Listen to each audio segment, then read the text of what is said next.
Berapa orang? Dua orang. Dua orang jadi 30.000. Ya mang non parahuna ya orang naik parahu ka dia bare. Tuh itu tuh. Per orangna 10.000. Ya parahuna juga kieu badag bare ya. Wabak dia mah. Tuh. Tingali. Nah, jika kieu bare ya. Ini kemang-kemang. Ya dekorasi khas wisata-wisata di Indonesia nu kieu kemang-kemang lope-lope.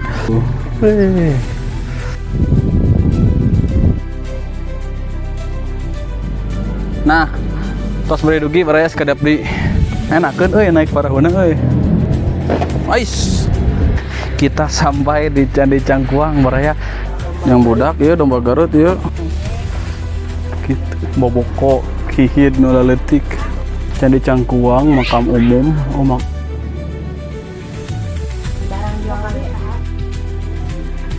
Nah di dia baraya aya 7 kendi di mana eusi teh ieu teh 7 mata air nu aya di Kampung Pulo baraya.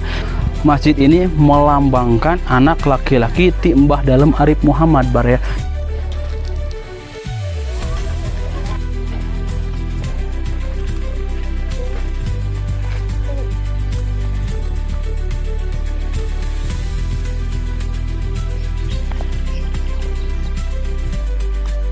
Oh iya museum na mamang tah. Tah ieu candi na mang. Tah ieu Candi Cangkuang teh ieu.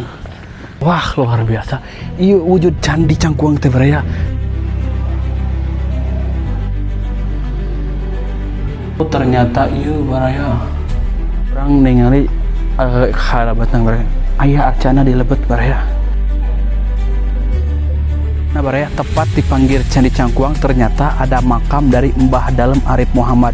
Mbah Dalem Arif Muhammad merupakan salah satu tokoh sentral penyebar agama Islam di Cangkuang dan sekitarnya pada permulaan abad ke-17 Masehi baraya. Beliau merupakan senopati Kesultanan Mataram di Yogyakarta baraya.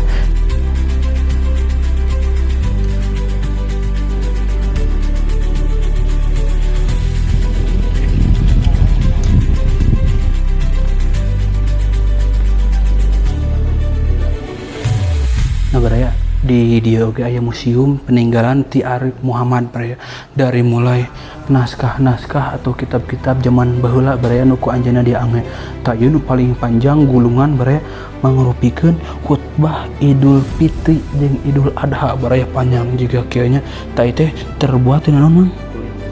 Tina kulit baraya. Di lajeng kahandap ieu ka dieu. Tah aya naskah tauhid abad ka sabaraha teh apa? 17, aya naskah nahwu abad 17, aya naskah fikih, aya naskah tauhid, aya naskah fikih, naskah nahwu dan sorok baraya.